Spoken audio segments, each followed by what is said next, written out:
സുഹൃത്തുക്കളെ നമസ്കാരം. നമ്മളെ സാമാന്യ ആപേക്ഷികത സിദ്ധാന്തത്തെ കുറിച്ചുള്ള ചർച്ച ഇത് 24ാമത്തെ വീഡിയോ ആണ്. അതിൽ നമ്മൾ ആദ്യമായിട്ട് ഈ സാമാന്യ ആപേക്ഷികത സിദ്ധാന്തത്തിൻ്റെ അടിത്തറ എന്താണെന്നും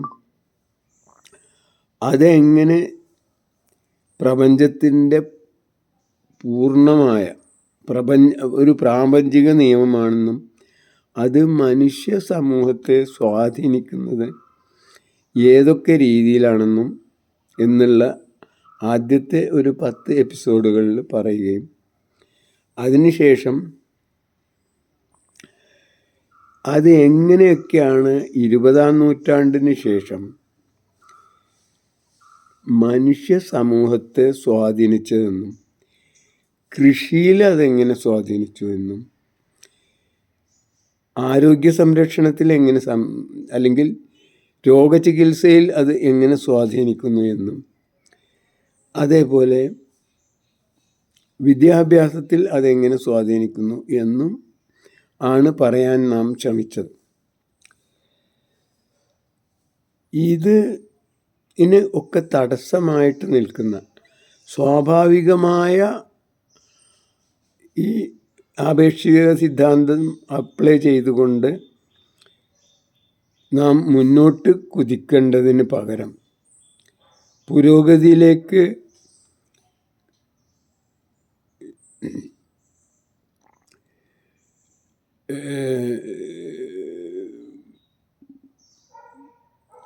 പ്രയാണം ചെയ്യേണ്ടതിന് പകരം നാം എന്തുകൊണ്ട് ഇപ്പോഴും ഈ അധിനിവേശ ശക്തികളുടെ സ്വാധീനത്തിൽ നമ്മുടെ കൃഷി, വിദ്യാഭ്യാസം, ആരോഗ്യ സംരക്ഷണം എന്നതൊക്കെ തന്നെ ഒരു ചൂഷണ പർവ്വത്തിൻ്റെ ഭാഗമായി ഇന്നും നിലനിൽക്കുന്നു എന്നും ഒരു അവലോകനം ചെയ്യാനാണ് ഞാൻ ഇതോട് ഉദ്ദേശിക്കുന്നത്. ഇതിനേറ്റവും കൂടുതൽ അവരെ സ്വാധീനിച്ചത് ഇംഗ്ലീഷ് വിദ്യാഭ്യാസമാണ്. ഇംഗ്ലീഷ് വിദ്യാഭ്യാസം കൊണ്ട് ഈ ചൂഷണ പർവ്വത്തെ, ചൂഷണ രീതികളെ, ചൂഷണ വ്യവസ്ഥയെ കാർഷിക വൃത്തിയിലായിക്കോട്ടെ, ആരോഗ്യ സംരക്ഷണത്തിലായിക്കോട്ടെ, വിദ്യാഭ്യാസത്തിലായിക്കോട്ടെ നമ്മളെ സ്വയമായിട്ട് കണ്ടെത്താനും സ്വയമായിട്ട് ചിന്തിക്കാനും സ്വയമായിട്ട് ചോദ്യം ചെയ്യാനും ഉള്ള നമ്മുടെ കഴിവുകളെ പൂർണ്ണമായിട്ടും നശിപ്പിച്ചു എന്നതിനൊരു ചെറിയ തെളിവ് ഞാൻ പറയാം. ചെറിയ തെളിവ്. ഉദാഹരണമായിട്ട് നമ്മെ സംബന്ധിച്ചിടത്തോളം ആരോഗ്യം എന്നത്, അല്ലെങ്കിൽ ആരോഗ്യം എന്നത് പണ്ട് ഒക്കെ ഭൂതപ്രേതാദികളുമായി ബന്ധപ്പെട്ടതായിരുന്നു. പിശാച്ച്, മറുത, ആനമറുത, ഖണാകുണ, അല്ലെങ്കിൽ വസൂരി ദേവത എന്നൊക്കെ പറഞ്ഞതായിരുന്നു. ഇന്ന് ആ ദേവത എന്നത് മാറ്റിയിട്ട് ദേവതയെപ്പോലെ തന്നെ, അല്ലെങ്കിൽ പിശാചിനെ പോലെ തന്നെ മനുഷ്യന്, സാധാരണക്കാരന് ഒരിക്കലും നേരിട്ട് ബന്ധപ്പെടാൻ പറ്റാത്ത മറ്റ് പുതിയ പ്രതിഭാസങ്ങളുടെ പേര് പറഞ്ഞിട്ടാണ് നമ്മളെ സ്വാധീനിക്കുക. അതിൻ്റെ പേരാണ് ഇപ്പോൾ വൈറസ്, രോഗാണു, ബീജാണു, കണാകുണ. നമ്മൾ വൈറസാണ്, അലർജിയാണ് എന്ന് പറഞ്ഞാൽ എന്തായി? അതൊക്കെ ആധുനിക തത്വശാസ്ത്രത്തിൽ, ആധുനിക ശാസ്ത്രത്തിൽ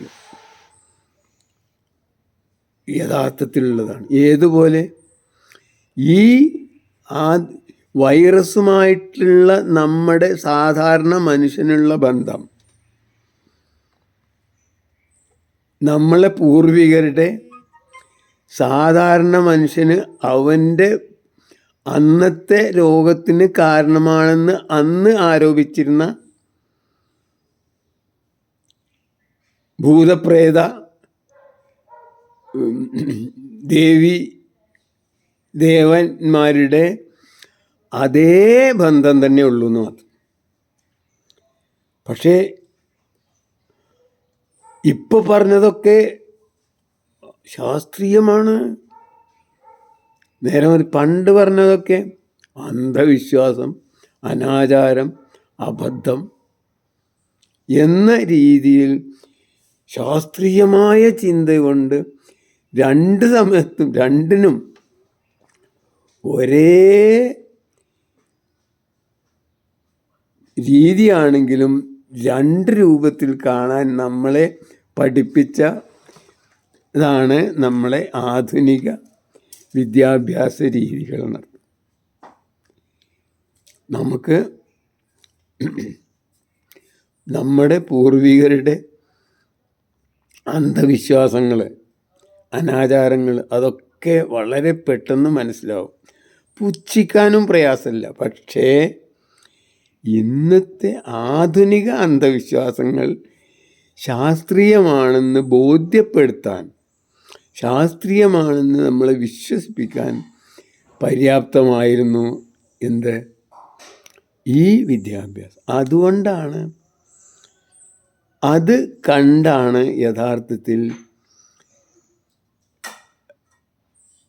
മഹാത്മാഗാന്ധി, അദ്ദേഹം നമുക്കറിയാലോ, ഈ പോർബന്തറിൽ ജനിച്ച് അവിടുത്തെ പ്രധാനമന്ത്രിയുടെ മകനായി ജനിച്ച് വളർന്ന് ഇംഗ്ലീഷ് വിദ്യാഭ്യാസം കിട്ടി.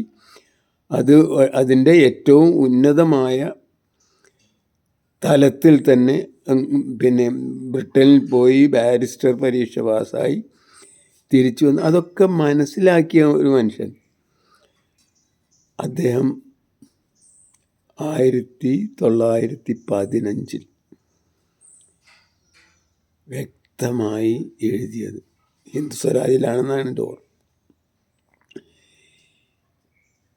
ഇന്ത്യക്കാരെ അടിമയാക്കിയത് വെള്ളക്കാരനല്ല, അല്ലെങ്കിൽ ബ്രിട്ടീഷുകാരനല്ല.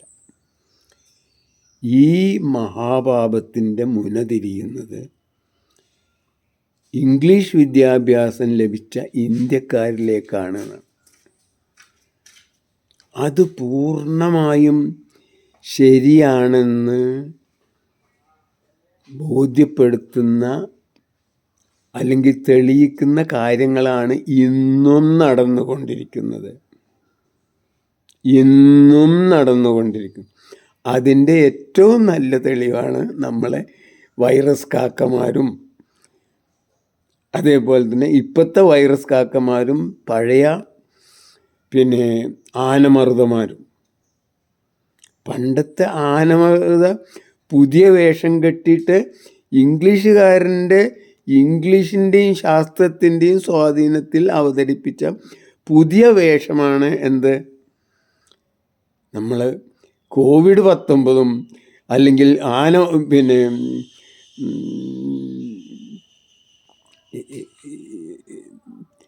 എന്താണ്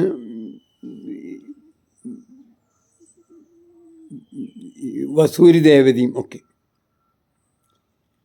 വസൂരിൻ്റെ വൈറസ് അല്ലെങ്കിൽ വസൂരിൻ്റെ വൈറസ് അല്ല, ബാക്ടീരിയ. ഇതൊക്കെ തന്നെ സാധാരണ മനുഷ്യനെ സംബന്ധിച്ചിടത്തോളം ഒരേപോലെ ബന്ധപ്പെടാൻ കഴിയുന്നതും അറിയാൻ കഴിയുന്നതാണ്. ഇപ്പം ഇന്ത്യയിൽ തന്നെ ഈ കോവിഡ് വൈറസിനെ കണ്ട ആരെങ്കിലും ഉണ്ടോ എന്ന് വെച്ചാൽ എനിക്ക് തോന്നുന്നില്ല കണ്ടെന്ന്. പക്ഷേ കണ്ടവരുണ്ട്. ആരാണ്? വെള്ളക്കാരൻ. അവൻ പറഞ്ഞിട്ടുണ്ട്, അതുകൊണ്ട് ഉണ്ട് എന്നുള്ളതാണ്. മാത്രമല്ല, ഉണ്ടെങ്കിൽ തന്നെ ഇപ്പോൾ ഒരു കല്യാണത്തിന് എത്ര ആൾക്കാർ വരും? ഈ കല്യാണത്തിന് യഥാർത്ഥത്തിൽ കാരണക്കാരായാൽ ഇതിൽപ്പെട്ട ഏതെങ്കിലും ഒരാളാണ്.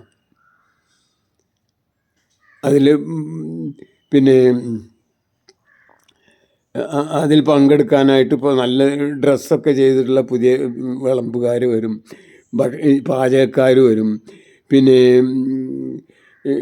പുരോഹിതൻ വരും, പിന്നെ നാട്ടുകാർ വരും, കുടുംബക്കാർ വരും, ആണുങ്ങൾ വരും, പെണ്ണുങ്ങൾ വരും. ഇങ്ങനെ അനേകം തലത്തിലുള്ള ആൾക്കാർ വരും. പക്ഷെ അതിലെ ഇപ്പോൾ പുറമെന്നുള്ള ഏതെങ്കിലും ഒരു അന്യഗ്രഹത്തിലുള്ള ജീവി വന്നിട്ട് ഈ കല്യാണത്തിന് കാരണം അതിലേതെങ്കിലും പ്രത്യേക ഒരാളാണ്, അല്ലെങ്കിൽ പ്രത്യേക ഒരു ജീവിയാണ് എന്ന് വിചാരിച്ച് ഇതുള്ളതുകൊണ്ടാണ് കല്യാണം നടന്നത്. അപ്പോൾ പാചകക്കാരൻ, അല്ലെങ്കിൽ പിന്നെ വിളമ്പുകാരൻ, അല്ലെങ്കിൽ അതിൽ എത്രയോ ഡ്രൈവർമാർ കാണാഗുണം ഇവരൊക്കെ അതാണ് ആ കല്യാണത്തിന് കാരണമെന്ന് അവർ ചിന്തിച്ചാൽ എങ്ങനെ ഉണ്ടാവും? കല്യാണം നടക്കുന്നത് ആണിനും പെണ്ണിനും വേണ്ടിയിട്ടുള്ള ഒരു പ്രത്യേകത അല്ലേ. അത് നേരെ മറിച്ച് അപ്പോൾ അവിടെ അങ്ങനെ നോക്കിയിട്ടുണ്ടെങ്കിൽ അവിടെ ഇപ്പോൾ വലിയ പ്രസംഗം നടത്തുന്നത് അല്ലെങ്കിൽ ഇതൊക്കെ നടത്തുന്നത് പുരോഹിതനാണ്. അതുകൊണ്ട് പുരോഹിതന് വേണ്ടിയിട്ടാണ് കല്യാണം എന്ന് വിചാരിച്ചാൽ എങ്ങനെ ഉണ്ടാവും? ഇതേപോലെ അപ്പോൾ അതേപോലെ തന്നെ അവിടെ എത്രയോ ജനങ്ങൾ വരാം. അതേപോലെ തന്നെ ഇങ്ങനെ ഒരു രോഗം ഉണ്ടാകുമ്പോൾ അവിടെ എത്രയോ തലത്തിലുള്ള ജീവികളും വൈറസുകളും ബാക്ടീരിയകളും മറ്റു സൂക്ഷ്മജീവികളും അനേക തരം വരാം. അതിൽ നിന്ന് ഒരു പ്രത്യേക സാധനം അവിടെ ഉണ്ട് എന്നുള്ളതുകൊണ്ട് അതാണ് അതിന് കാരണം എന്ന് പറയുന്നതിന് എന്ത് യുക്തിയാണുള്ളത്? അപ്പോൾ അതൊക്കെ പുതിയ ശാസ്ത്രമാണ്, ശാസ്ത്രീയമാണ്. ഞങ്ങൾക്ക് വലിയ ഇലക്ട്രോൺ മൈക്രോസ്കോപ്പ് ഉണ്ട്, അതുവഴി ഞങ്ങൾ കണ്ടെത്തിയിട്ടുണ്ട്. നിങ്ങൾ കണ്ടെത്തില്ല, നിങ്ങൾക്ക് കാണൂല, പക്ഷെ നിങ്ങൾ വിശ്വസിച്ചാൽ മതി. ഇതും ദൈവവിശ്വാസവും തമ്മിൽ എന്താണ് വ്യത്യാസം? അല്ലെങ്കിൽ ഇതും പിശാചുക്കളും ഭൂതപ്രേതാദികളും തമ്മിൽ എന്താണ് വ്യത്യാസം? അപ്പോൾ ഞാൻ പറഞ്ഞു വന്നത്, നമ്മളെ മസ്തിഷ്ക പ്രക്ഷാളനത്തിലൂടെ അധിനിവേശത്തിൻ്റെ പ്രജകളാക്കി മാറ്റാൻ ഏറ്റവും പറ്റിയ ഒരു വസ്തുവായിരുന്നു വിദ്യാഭ്യാസം. അതുകൊണ്ടാണ് ആ വിദ്യാഭ്യാസം വഴി നമ്മളെ പഠിപ്പിച്ച നമ്മളെ പ്രജാബോധം, അടിമത്തബോധം വഴി നമ്മളെ കുഞ്ഞുങ്ങളെപ്പോലും ഇപ്പോൾ ഇംഗ്ലീഷ് സ്കൂളിൽ പഠിച്ചിട്ട് ഒരിക്കലും ഭൂലോക, പ്രത്യേകിച്ചും ഗണിതം പോലുള്ള തികച്ചും അമൂർത്തമായ ഒരു സബ്ജക്റ്റാണത്. മൂർത്തമായ വസ്തുക്കളുടെ അമൂർത്തമായ സ്വഭാവങ്ങൾ ആണ് അതിൽ കൈകാര്യം ചെയ്യുന്നത്. അങ്ങനെയുള്ള വളരെ അമൂർത്തമായ ആശയങ്ങൾ ഏറ്റവും നല്ലത് പഠിക്കാൻ സ്വന്തം അമ്മയിലൂടെ കിട്ടിയ, സ്വന്തം ജനിച്ച് വളർന്നപ്പോഴുണ്ടായ ആ ഭാഷയാണ്. അതായത് ഏതൊരു മനുഷ്യനും മാതൃഭാഷയാണ് യഥാർത്ഥത്തിൽ അയാളുടെ ചിന്താമണ്ഡലത്തെ പ്രചോദിപ്പിക്കാനും വികസിപ്പിക്കാനും ഏറ്റവും ഉത്തമമായ മാധ്യമം. അതല്ലാതെ മറ്റ് ലോകത്തിലെ ഏറ്റവും നല്ല പൊന്നിൻ്റെ അല്ലെങ്കിൽ ദൈവത്തിൻ്റെ സ്വർഗത്തിലെ ഭാഷയാണെങ്കിൽ പോലും അത് ആ മനുഷ്യൻ്റെ മാനസികമായ സ്വാധീനത്തിന്, മാനസികമായ വളർച്ചയ്ക്കും, മാനസികമായി അയാൾക്ക് എന്തെങ്കിലും പങ്കാളിത്തം അല്ലെങ്കിൽ എന്തെങ്കിലും സ്വന്തമായിട്ട് അവതരിപ്പിക്കാനോ കൊടുക്കാനോ കഴിവ് ഉണ്ടാവാൻ സാധ്യത താരതമ്യേന വളരെ കുറവാണെന്നർത്ഥം. അത് ഏതിലായിരിക്കണം? അമ്മയിൽ നിന്ന്, അല്ലെങ്കിൽ ജനിച്ച ആ നിമിഷം മുതലാണ് യഥാർത്ഥത്തിൽ തലച്ചോറൊക്കെ ഏറ്റവും കൂടുതലായിട്ട് വർക്ക് ചെയ്തതെന്ന് ഇന്നിപ്പോൾ പറയുന്നുണ്ട്. ആ സമയത്ത് ആ കുഞ്ഞിന് വ്യവഹരിക്കാൻ അവസരം ലഭിച്ച ആ ഭാഷകൾ എന്തായിക്കോട്ടെ, അത് പിന്നെ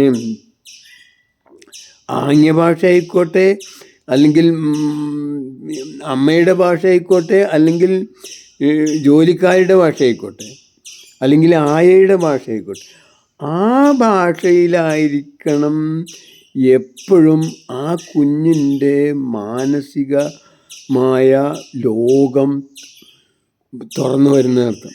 അപ്പോൾ അതുകൊണ്ട് തന്നെ ആ ഭാഷയിലാണ് ഈ പറഞ്ഞ പോലെ ഗണിതം പോലുള്ള അടിസ്ഥാന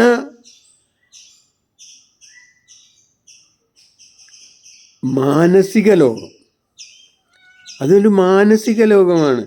അതിന് മൂർത്തമായ ലോകവുമായിട്ട് വലിയ ബന്ധമൊന്നുമില്ല. മൂർത്തമായ വസ്തുക്കളുടെ അമൂർത്തമായ സ്വഭാവങ്ങൾ, ഉദാഹരണമായിട്ട് എണ്ണം, നിറം, തീക്ഷ്ണത, വലിപ്പം, ഇതൊന്നും മൂർത്തമല്ല എന്നർത്ഥം. നേരെ മറിച്ച് ആന മൂർത്തമാണ്. 5 ആനകൾ, 10 ആനകൾ, ഈ 10 എന്ന് പറഞ്ഞത് മൂർത്തമല്ല. അത് ഈ ആനകളുടെ ഒരു അളവ് മാത്രമാണ്, അല്ലെങ്കിൽ എണ്ണമാണ്. ഈ എണ്ണം, അളവ്, തൂക്കം, നിറം, രുചി, ഇങ്ങനെയുള്ള അമൂർത്തമായ വസ്തുക്കളുടെ യഥാർത്ഥ സ്വഭാവം, അത് പഠിക്കുക എന്നുള്ളതാണ്, അല്ലെങ്കിൽ അത് കൈകാര്യം ചെയ്യലാണ് യഥാർത്ഥത്തിൽ ഗണിതം പോലുള്ള വസ്തുക്കൾ. ഗണിതം എന്നത് എന്താണ്? ശാസ്ത്രത്തിൻ്റെ മാതാവാണത്. അതുണ്ടെങ്കിലാണ് മറ്റുള്ളതൊക്കെ വരിക എന്നുള്ളതാണ് യഥാർത്ഥത്തിൽ ശാസ്ത്രലോകം അംഗീകരിക്കുന്നത്. അതിൽ പെട്ടതാണ്. അതിന് ഏറ്റവും നല്ല ഉദാഹരണമാണ് നമ്മളെ പൂജ്യം. ഈ പൂജ്യം എന്ന് പറഞ്ഞാൽ ഇത്ര ചെറിയ സാധനം എന്നല്ല.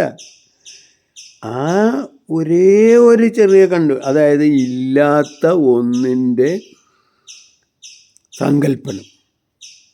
ഇല്ലാത്ത ഒന്നിന് നമ്മളൊരു പുതിയ സിമ്പിളൊക്കെ കൊടുത്ത് അത് ഉപയോഗിക്കാൻ തുടങ്ങിയതോടുകൂടിയാണ് നമുക്ക് ഈ ലോകത്തുള്ള എല്ലാ അക്കങ്ങളെയും സ്വാധീനിക്കാനും കൈകാര്യം ചെയ്യാൻ, ചെറിയ കുട്ടികൾക്ക് പോലും ഏറ്റവും വലിയ ഒരക്കത്തിനെ പോലും അവൻ്റെ മനസ്സിൻ്റെ ഉള്ളിലേക്ക് എത്തിക്കാൻ പറ്റുന്ന രീതിയിൽ അതിനെ മയപ്പെടുത്തി മെരുക്കിയെടുക്കാനുണ്ടായ കാരണം പൂജ്യമാണ്. കാരണം ഈ പൂജ്യത്തിനുള്ള ഗുണം എന്താണെന്ന് നിങ്ങൾക്കറിയില്ലേ? അത് ഉണ്ടെന്നും പറയാം, ഇല്ല എന്നും പറയാം. 142 എന്ന് എഴുതി വെച്ചാൽ അതിൽ 100 ഉണ്ട്, 40 ഉണ്ട്, 2 ഉണ്ട്. 40ൻ്റെയും 100ൻ്റെയും 2കൾ കാണില്ല എന്ന് മാത്രം. കാണും ചെയ്യുക, കാണാൻ ഒരു പിശാചിനെ പോലെ അല്ലെങ്കിൽ പ്രേതത്തെ പോലെയാണ് പൂജ്യം. പക്ഷേ ഈ പ്രേതം ഉണ്ടായതുകൊണ്ട് എന്തായി? അതുകൊണ്ടാണ് നമുക്ക് ലോകത്തെ എല്ലാ സംഖ്യകളെയും അമ്മാനമാടാൻ നമുക്ക് കഴിഞ്ഞത് നടത്താം. അതുവഴി എന്തായി? നിങ്ങൾ നോക്കുക, ആൽബർട്ട് ഐൻസ്റ്റൈൻ തന്നെ പറഞ്ഞത്, we owe a lot to Indians who taught us how to count, without which no worthwhile scientific discoveries would have been done. നാം ഇന്ത്യക്കാരോട് വളരെയധികം കടപ്പെട്ടിരിക്കുന്നു. കാരണം അവരാണ് നമ്മെ എണ്ണാൻ പഠിപ്പിച്ചത്.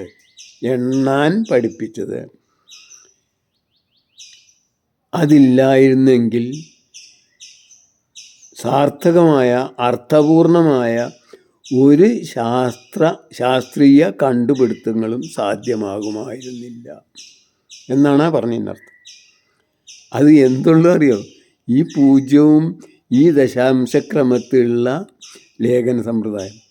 ദശാംശ സമ്പ്രദായം നിങ്ങൾക്കറിയാലോ, 10 അടയാളങ്ങൾ ഉപയോഗിച്ചിട്ടുള്ള ഈ ലോകത്തിലേത് സംഖ്യയും അതുകൊണ്ട് എഴുതാം. അത് 2, ഈ 0 ഉണ്ടെങ്കിൽ 2 ആണെങ്കിലും മതി. ഇപ്പം നമ്മൾ ഉപയോഗിച്ചത് 10 ആണെന്ന് മാത്രം. 10 അടയാളങ്ങൾ, അതായത് 9 അടയാളവും 10ാമതായിട്ട് 0.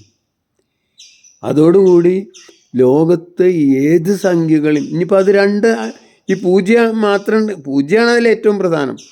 പൂജ്യം മാത്രം ഉണ്ടെങ്കിൽ നമുക്ക് 2, 1, 0, 1 മാത്രം മതി. എന്നാലും ലോകത്തെ ഏത് സംഖ്യകളും നമുക്ക് അതിൽ അടയാളപ്പെടുത്താം. അതാണ് ഇപ്പോൾ ബൈനറി സിസ്റ്റം എന്ന് പറയുന്നത്.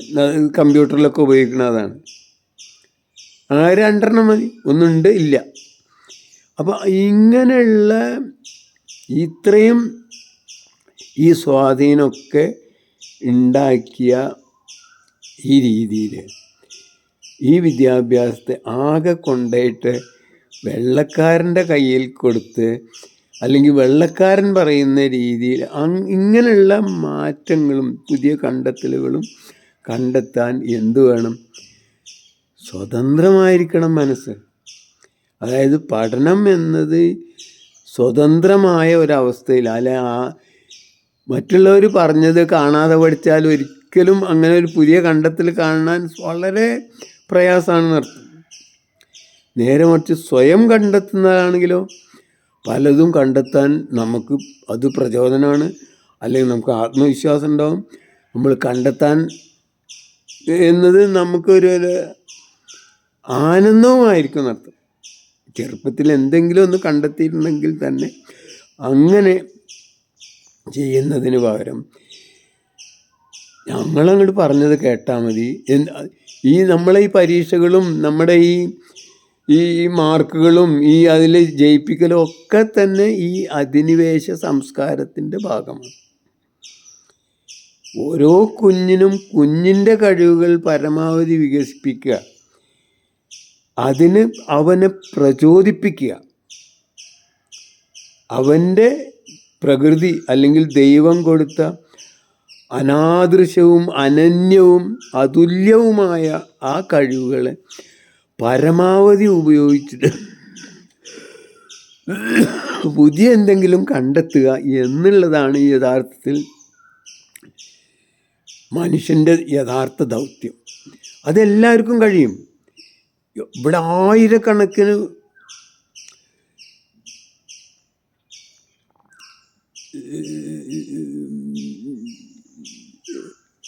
തലങ്ങളുണ്ട്, ആയിരക്കണക്കിന് വിഷയങ്ങളുണ്ട്, അതിൽ 10,000-കണക്കിന് സാധ്യതകളുണ്ട്. ഇതിൽ ഏതെങ്കിലും ഒരു ഭാഗത്ത്, ഒരു സ്ഥലത്ത്, ഒരു കാര്യത്തിൽ ഒരു ചെറിയ കണ്ടെത്തൽ പോലും എങ്കിലും നടത്താൻ പലർക്കും കഴിയും, ഓരോരുത്തരും കഴിയും. പക്ഷേ അതിനെന്ത് വേണം? അതിന് പറ്റിയ രീതിയിൽ പരുവപ്പെടുത്താനും അതിന് പറ്റിയ രീതിയിൽ ആത്മവിശ്വാസം നൽകാനുമായിരിക്കണം വിദ്യാഭ്യാസം. അതല്ലാതെ കുറേ വേണ്ടാത്ത കാര്യങ്ങൾ കാണാതെ പഠിച്ചിട്ട് അത് ഛർദ്ദിക്കലല്ല. അതിനൊക്കെ ഇപ്പോൾ ഇന്ന് നമ്മൾക്ക് കമ്പ്യൂട്ടറുണ്ട്, അല്ലെങ്കിൽ എന്തിനും മൊബൈലുണ്ട്.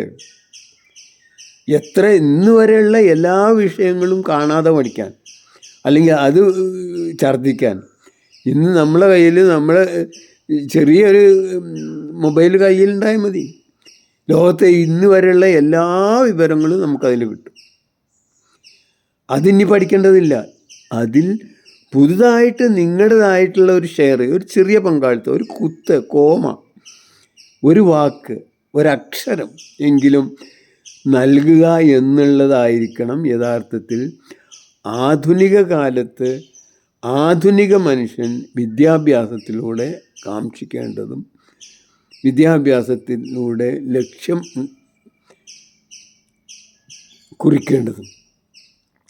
അതിനു പകരം നമ്മൾ പ്രജകൾ ഉണ്ടാക്കാനായിട്ടുള്ള കുറേ കാണാതെ പഠിപ്പിച്ച് അത് ഛർദ്ദിപ്പിച്ചിട്ട് ഓർമ്മ ഉണ്ടോ ഓർമ്മയില്ലേ, അല്ലെങ്കിൽ പിന്നെ കഴിവുള്ളവനാണോ ഇല്ലാത്തവനാണോ എന്ന് തരംതിരിക്കാനുള്ള, അല്ലെങ്കിൽ കുറേ ആൾക്കാരെ സെലക്ട് ചെയ്യാനുള്ളതല്ല നമ്മളെ വിദ്യാഭ്യാസം എന്ന് നമ്മൾ ഇന്നും മനസ്സിലാക്കിയിട്ടില്ല എന്നുള്ളതാണ് ഞാൻ പറഞ്ഞ ഈ അധിനിവേശത്തിൻ്റെ സ്വാധീനം ഇന്നും നിലനിൽക്കുന്നു എന്ന് പറഞ്ഞത്.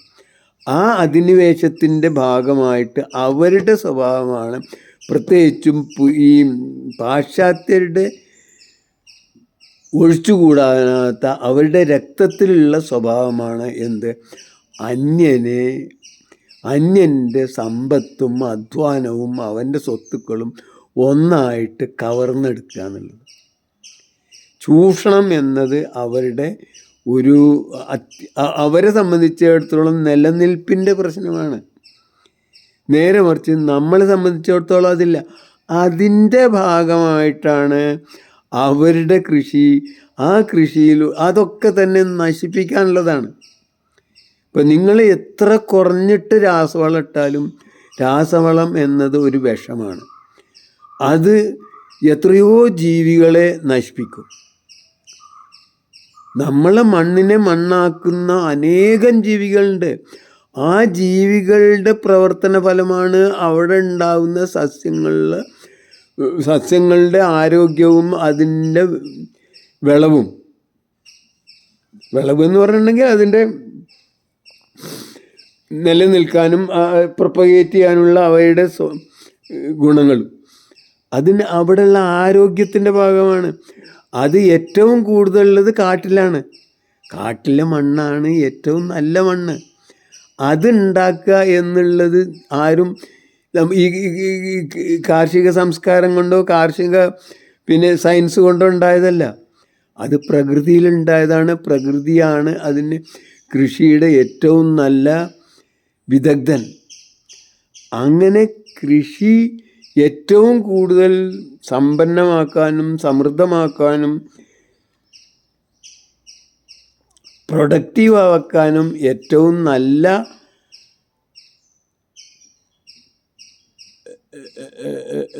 സയൻസ് അറിയുന്നത് കാടിനാണ്.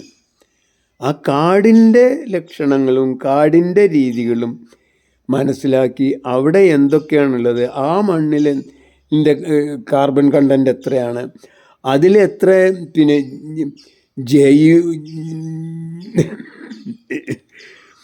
ബയോമാസ് ഉണ്ട്, അതിലെത്ര ജീവനുള്ള ജീവികളുണ്ട്, സസ്യങ്ങൾ എത്ര ഉണ്ട്, ഇങ്ങനെ ഇതിൻ്റെ ശാസ്ത്രം പഠിച്ചിട്ട് അത് എങ്ങനെ നമ്മുടെ നാട്ടിലും നമ്മളെ മണ്ണ് ഒരു കാട്ടിലെ മണ്ണ് പോലെ ആക്കുക എന്നുള്ളതാണ് യഥാർത്ഥത്തിൽ കൃഷി. ആ കൃഷിയെ സംബന്ധിച്ചിടത്തോളം നിങ്ങൾ നോക്കുക, ഈ ഉത്തരോത്തരം കൃഷി ചെയ്യുന്നതിനനുസരിച്ച് പ്രത്യേകിച്ച് ആ വിളവ് കൂടുതൽ സമൃദ്ധമാവേണ്ടതാണ്. ഉദാഹരണമായിട്ട് നെല്ല് എടുത്തു കഴിഞ്ഞിട്ടില്ലെങ്കിൽ ആദ്യം നമുക്ക് 1/3 അതിൻ്റെ വിത്തായിട്ട് തന്നെ കിട്ടും. ബാക്കിയുള്ള ആ വൈക്കോലും മറ്റൊക്കെ രണ്ടാമത് തിരിച്ച് അവിടെ തന്നെ കൊടുക്കുകയാണെങ്കിൽ ആ മണ്ണ് കൂടുതൽ നന്നാവും. നേരെ മറിച്ച് അതും കൂടി എടുക്കുകയാണെങ്കിലോ അതിന് ഡിപ്ലീറ്റ് ചെയ്തുകൊണ്ട് അല്ലെങ്കിൽ ചൂഷണ വിധേയമായി അത് കൂടുതൽ ജീവൻ ഇല്ലാത്ത അല്ലെങ്കിൽ വിളവ് തരാത്ത ഊഷര ഭൂമിയായി മാറിക്കൊണ്ടിരിക്കും. നേരെ മറിച്ച് നിങ്ങൾ എന്തേ ചെയ്യേണ്ടുള്ളൂ, ആ വിത്ത് മാത്രം എടുത്തിട്ട് ബാക്കിയുള്ള വൈക്കോലടക്കമുള്ളത് അവിടെ തിരിച്ച് ആ മണ്ണിന് തന്നെ കൊടുക്കുക. അപ്പം മണ്ണിൻ്റെ കാർബൺ കണ്ടൻറ്റ് കൂടും. പണ്ട് അങ്ങനെ കൊടുത്തിരുന്ന ഒരു വ്യവസ്ഥ ഉണ്ടായിരുന്നു. എങ്ങനെ? വൈക്കോല് പശുവിന് കൊടുക്കും, അല്ലെങ്കിൽ കാളകൾക്ക് കൊടുക്കും. അത് കാളകളുടെ മൂത്രവും ചാണകമൊക്കെ മെല്ലെ തിരിച്ച് മണ്ണിലേക്ക് തന്നെ വരും. അതുകൊണ്ട് തന്നെ ഈ ഡിപ്ലീഷൻ ഇല്ല. നേരെ മറിച്ച് നമ്മൾ ആധുനിക കാലത്ത് രാസവളം അങ്ങോട്ട് ഇട്ടാൽ തന്നെ മതി, അവിടെയുള്ള എത്രയോ ജീവികൾ, മണ്ണര, ഞണ്ട്, ഞൗഞ്ഞി, തവള, ഉറുമ്പ്, ചെതൽ, അങ്ങനെയുള്ള അനേകം അതൊക്കെ കാണുന്ന ജീവികൾ, കാണാത്ത എത്രയോ ബാക്ടീരിയകൾ, ഫംഗസുകൾ, മറ്റ് അനേകം ജീവികൾ, ഇതൊക്കെ തന്നെ നശിക്കാനാണ് ഈ രാസവളത്തിൻ്റെ ഒരു തുള്ളി പോലും കൊണ്ട് ഉപകാരം. പക്ഷേ അത് ചാവുന്നത് കൊണ്ടുണ്ട്, അത് ചീഞ്ഞളിഞ്ഞ് അപ്പോൾ ചിലപ്പോൾ ശക്തി കൂടുതൽ വന്നു എന്ന് കണ്ടാൽ തോന്നുമായിരിക്കും. പക്ഷേ അത് ഭൂമിയുടെ ജീവനെ നശിപ്പിക്കാൻ മാത്രമേ ഇവിടെയുള്ള എല്ലാ രാസവസ്തുക്കൾക്കും നേരിട്ട് കഴിയുള്ളൂ. നേരെ മറിച്ച് ചാണകം നിങ്ങളിട്ടോ, മാത്രമല്ല ചാണകം തന്നെ യഥാർത്ഥത്തിൽ സ്വാഭാവികമായിട്ട് വീഴുകയാണെങ്കിൽ ഉണ്ടാകുന്ന അല്ലെങ്കിൽ ആ രീതിയിലാണെങ്കിൽ അത് കൂടുതൽ വേഗത്തിലാവും. അപ്പോൾ ഞാൻ പറഞ്ഞു വന്നത്, നമ്മുടെ ഏതൊരു കൃഷിയെ നമ്മൾ പഠിക്കേണ്ടതും അനുകരിക്കേണ്ടതും യൂറോപ്യരെ അല്ല. യൂറോപ്പിനെ അനുകൂലിച്ചാൽ അതൊക്കെ നല്ലതാണ്. അവരാണ് നമ്മളെ, അതായത് എട്ടുകാലി മമ്മൂഞ്ഞിൻ്റെ സ്വഭാവം ശാസ്ത്രത്തിനുണ്ട്. അവരാണ് യഥാർത്ഥത്തിൽ ഈ പട്ടിണിയൊക്കെ മാറ്റിയത്. അല്ലെങ്കിൽ കാണായിരുന്നു ഈ ഹരിത വിപ്ലവം കൊണ്ടാണ് ഇവിടെ ലോകം ഉണ്ടായത്.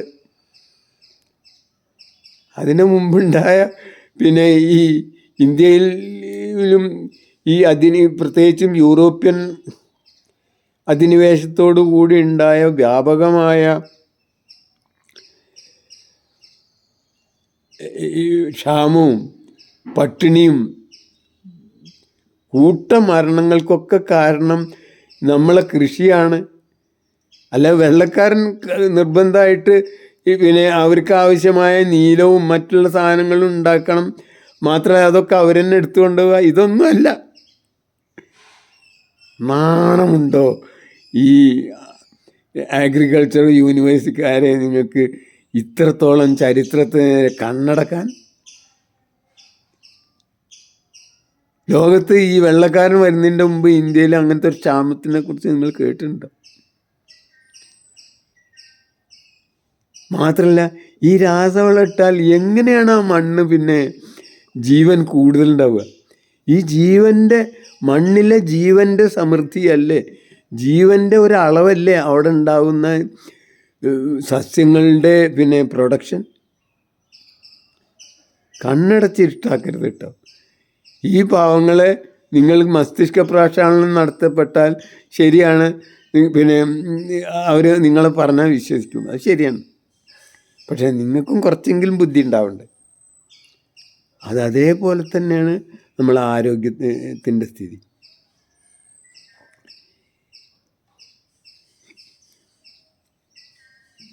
മനുഷ്യ ശരീരത്തെ ഉണ്ടാക്കാൻ ഒരിക്കലും അതിൻ്റെ ഈ 10-26 തരം വ്യത്യസ്ത സെല്ലുകളുണ്ടെന്നാണ് പറയുന്നത്. തലച്ചോറിൻ്റെ സെല്ല്, നമ്മളെ എല്ലുകൾക്ക് ഉള്ള സെല്ല്, മൂക്കിനൊരു സെല്ല്, നമ്മളെ രക്താണുക്കൾക്ക് മറ്റു സെല്ല്. ഇതൊക്കെ തന്നെ ഉണ്ടാക്കുന്നത് നമ്മുടെ ഈ ശരീരവും ശരീരത്തിന് കൊടുക്കുന്ന പോഷകവസ്തുക്കൾ എന്ന് പറഞ്ഞാൽ ശുദ്ധവായു, ശുദ്ധജലം, ഭക്ഷണം. ഈ 3 സാധനങ്ങൾ പരുവപ്പെടുത്തി അതിനെ കമ്പൈൻ ചെയ്തിട്ട് ഈ 26 തരത്തിലുള്ള സെല്ലുകളും അതിനുണ്ടാക്കാൻ കഴിയും. എന്തിന് 3 തരം സെല്ലുകൾ നമ്മൾ ഈ ജനിച്ചതിന് ശേഷം ഉണ്ടാകുന്നില്ല, അത് ശരിയാണ്. ഒന്ന് കണ്ണിലെ കൃഷ്ണമണി, അതിലുള്ള ലെൻസ്, കണ്ണിലെ ലെൻസ്, നെർവസ് സിസ്റ്റം, മൂന്നാമത്തേത് സ്ത്രീകൾക്ക് മാത്രമുള്ള ഈ അണ്ഡം ഉണ്ടാക്കുന്ന വസ്തു, അതും പിന്നീട് ഉണ്ടാവുന്നില്ല എന്നാണ് പറഞ്ഞത്. ഇങ്ങനെ 3 സാധനങ്ങൾ ഒഴിച്ച് നിരന്തരമായി ഈ ശരീരത്തിൻ്റെ എല്ലാ സെല്ലുകളെയും എല്ലാ കോശങ്ങളെയും ഉണ്ടാക്കാൻ കഴിയുന്നത് അതിനുള്ള അസംസ്കൃത വസ്തുവായിട്ടുള്ളത് വായു, വെള്ളം, ഭക്ഷണം എന്ന് പറയുന്നത് ആ പോഷകവസ്തുക്കൾ. ഈ പോഷകവസ്തുക്കൾ എന്ന് പറഞ്ഞത് പോലും തന്നെ പാഷാണാണ് കേട്ടോ, ഒരു പരിധിയിലപ്പുറമാണെങ്കിൽ. ആവശ്യത്തിനേ അത് വേണ്ടുള്ളൂ എന്നർത്ഥം, ആവശ്യത്തിൽ കൂടുതൽ വേണ്ട. നേരെ മറിച്ച് ഇതിൽ പെടാത്ത യഥാർത്ഥ പാഷാണ വസ്തുക്കൾ എന്ന് പറയുന്ന വസ്തുക്കൾ എങ്ങനെയാണ് ഈ ശരീരത്തിൻ്റെ ഒരു രോഗം, ഒരസുഖം മാറ്റിയിട്ട് അതിനെ റിപ്പയർ ചെയ്യുക എന്നുള്ളത് എനിക്ക് മനസ്സിലാവുന്നുണ്ട്.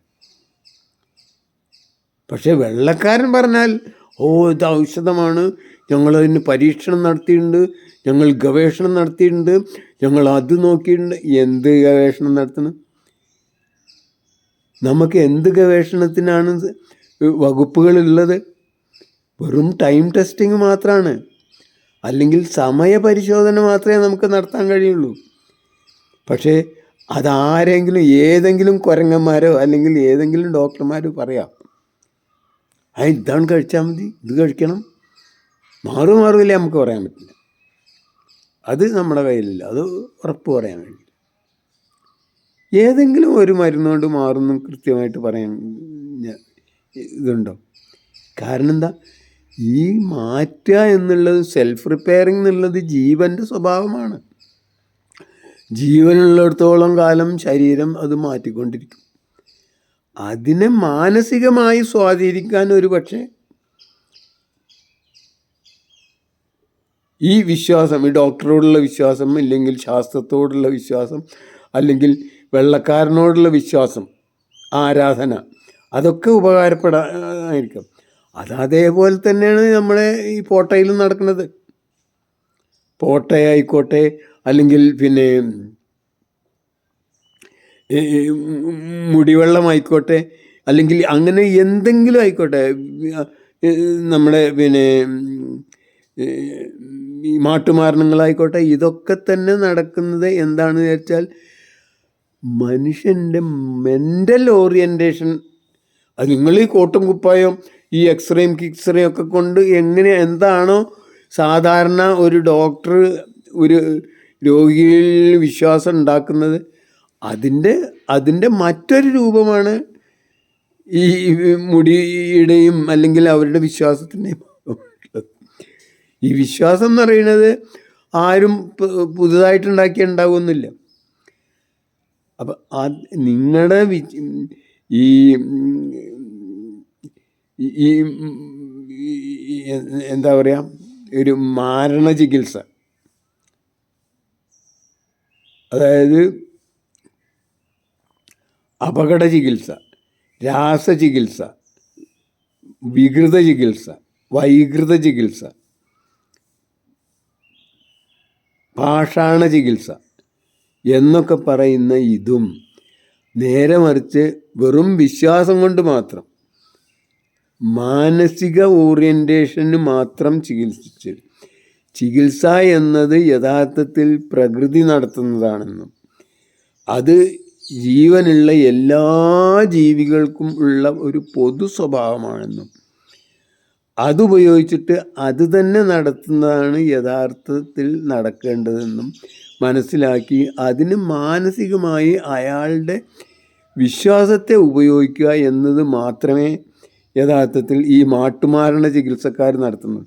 പക്ഷേ അതിന് പകരം നമ്മൾ ഈ വെള്ളക്കോരന് വലിയ ഹോളാണ്, ഓൻ്റെ അത്ര വിവരം ആർക്കില്ല, അവൻ പറഞ്ഞതാണ് ശരി, ഇനി വിഷം കഴിക്കാൻ പറഞ്ഞാലും വിഷം കഴിച്ചാൽ രോഗം മാറുമായിരിക്കാം.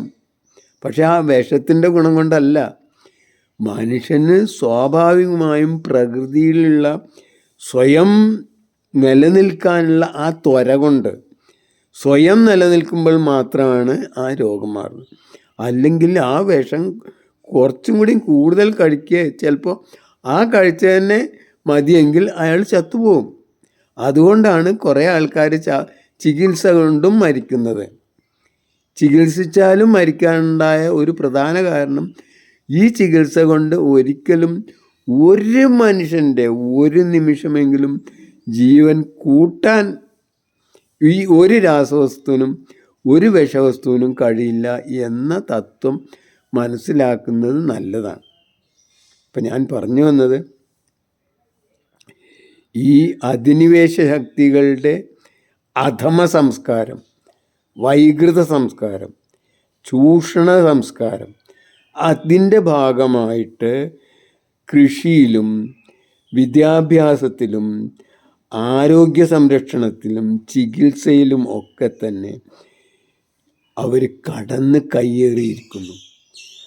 ആ സ്വാധീനം അവസാനിക്കാത്തിടത്തോളം കാലം, അതായത് നമ്മുടെ മാനസിക പ്രക്ഷാളനം നടത്തപ്പെട്ട അതുവഴി ഉണ്ടായ ആ അധമബോധം, ആശ്രിതബോധം, പ്രജാബോധം ഇല്ലാത്തിടത്തോളം കാലം ഈ സാമാന്യ ആപേക്ഷികതയ്ക്ക് അവിടെ യാതൊരു സ്ഥാനവുമില്ല എന്ന് നാം മനസ്സിലാക്കുന്നത് നല്ലതാണ്. അപ്പോൾ ഞാൻ പറഞ്ഞു വന്നത് സാമാന്യ ആപേക്ഷികത എന്ന സിദ്ധാന്തം യഥാർത്ഥത്തിൽ നമ്മുടെ മാനസികമായ വികാസത്തിൻ്റെ ശരിയായ ദിശയിൽ ഈ സമാന ദിശയിൽ വികസിക്കേണ്ട ഒന്നാണ്. അതുവഴി അന്ധവിശ്വാസങ്ങൾ, അനാചാരങ്ങൾ, അധിനിവേശ സംസ്കാരം മുതലായൊക്കെ ഒഴിവാവേണ്ടതാണ്. അങ്ങനെയുള്ള ഒരവസ്ഥയിലായിരിക്കും യഥാർത്ഥത്തിൽ സമൂഹത്തിൻ്റെ മതങ്ങളുടെയും ജാതിയുടെയും രാഷ്ട്രീയ സ്വഭാവങ്ങളുടെയും നമ്മുടെ സമത്വത്തിൻ്റെയും ഒക്കെ ആദർശങ്ങൾ യഥാർത്ഥത്തിൽ ചർച്ച ചെയ്യേണ്ടതാണ്. എന്തായാലും അടുത്ത എപ്പിസോഡിൽ നമുക്ക് രാഷ്ട്രീയത്തെക്കുറിച്ചിട്ട് സംസാരിക്കാമെന്ന് വിചാരിക്കുന്നു. ഞാൻ അതിന് മുമ്പ് രാഷ്ട്രീയം എന്ന് വളരെ സങ്കീർണമായ ഒന്നായതുകൊണ്ടും അതിൽ നമുക്ക് എങ്ങനെ സാമാന്യ ആപേക്ഷികതാ സിദ്ധാന്തം ഉപയോഗിക്കാമെന്നതിനെക്കുറിച്ചിട്ട് എൻ്റെ അഭിപ്രായം, ഇത് 100% ശരിയല്ല, ഇത് ശരി ആക്കാൻ കഴിയുന്ന ഒരു സാധനമാണെന്നും അതിൽ നിങ്ങളുടെ കോൺട്രിബ്യൂഷൻ കൂടി, നിങ്ങളുടെ പങ്കാളിത്തം കൂടി ഉണ്ടെങ്കിൽ ഇത് മലയാളത്തിൻ്റെതായ ഈ ലോകത്തിന് അല്ലെങ്കിൽ മനുഷ്യ സംസ്കൃതിക്ക് ഇതിൻ്റെ വികാസത്തിനും പുരോഗതിക്കും ഉള്ള ഒരു ടൂളായിട്ട്, ഒരു ഉപകരണമായിട്ട്, ഒരു ചിന്താരീതിയായിട്ട് ഉപയോഗിക്കാമെന്നും നിങ്ങൾക്ക് തോന്നുന്നുണ്ടെങ്കിൽ ദയവ് വിചാരിച്ചിട്ട് ഇത് പരമാവധി ഷെയർ ചെയ്യുക. നിങ്ങളുടേതായ പങ്കാളിത്തം, നിങ്ങളുടേതായ സംശയങ്ങളും നിങ്ങളുടേതായ വിമർശനങ്ങളും പരമാവധി ഇതിൽ പങ്കുവെക്കുക. അങ്ങനെ ഈ ഒരു പുതിയ ലോകത്തിനായി, അതായത് ഈ പാശ്ചാത്യർ 500 കൊല്ലമായിട്ട് നിലനിർത്തിയ ഈ ചൂഷണപർവം മെല്ലെ മെല്ലെ നീക്കി ഈ ലോകത്തുള്ള എല്ലാ മനുഷ്യരും, എല്ലാ സമൂഹവും, എല്ലാ രാജ്യങ്ങളും പരമാവധി സ്വാശ്രിതമായി മറ്റുള്ളവനെ ചൂഷണം ചെയ്യാതെ തൻ്റെ കഴിവുകൾ ഉപയോഗിച്ച്, തൻ്റെ കയ്യിലുള്ള വിഭവങ്ങൾ ഉപയോഗിച്ചിട്ട് എങ്ങനെ സ്വയം ജീവിക്കാമെന്നും അത് മറ്റുള്ളവർക്ക് എന്തെങ്കിലും സഹായമായിട്ട് എങ്ങനെ നൽകാമെന്നും ചിന്തിക്കുന്ന ഒരു ലോകത്തേക്ക് നമ്മൾ മെല്ലെ മെല്ലെ കടക്കുകയാണ്. അതിനുള്ള സൂചനകൾ വന്നുകൊണ്ടേയിരിക്കുന്നുണ്ട്. അതിന് ഒരു രാസത്വരകമായിട്ട് നമ്മളെ ചിന്തകളും പ്രവൃത്തികളും ഉണ്ടാവട്ടെ. അതിനുള്ള ഒരു എളിയ ശ്രമമായിട്ട് മാത്രമേ ഇതിനെ കാണേണ്ടതുള്ളൂ. അടുത്ത ദിവസങ്ങളിൽ നമുക്ക് ഈ രാഷ്ട്രീയം എന്നത്, അല്ലെങ്കിൽ ഈ സാമാന്യ ആപേക്ഷികതാ സിദ്ധാന്തം എങ്ങനെ നമ്മൾ രാഷ്ട്രീയത്തിലേക്ക് പ്രയോഗിക്കുമ്പോൾ സമൂഹത്തിൽ ഉണ്ടാകുന്ന മാറ്റങ്ങൾ എന്തൊക്കെയാണെന്നും അതിന് എങ്ങനെ നമ്മളെ മുൻ തലമുറകളുമായി അല്ലെങ്കിൽ ചരിത്രവുമായി നമുക്ക് എങ്ങനെ ബന്ധപ്പെടുത്താമെന്നും അതെങ്ങനെ കണക്ട് ചെയ്യാമെന്നും ഉള്ളതിനെക്കുറിച്ചിട്ടൊരു വിശകലനമാണ് ഉദ്ദേശിക്കുന്നത്. അതിന് കാത്തിരിക്കണമെന്ന് പറയുന്നു. അടുത്ത ദിവസങ്ങളിൽ അത് ചെയ്യാൻ ഉദ്ദേശിക്കുന്നു. ജയ് ഹിന്ദ്, ജയ് ജഗത്, ജയ് ജീവൻ.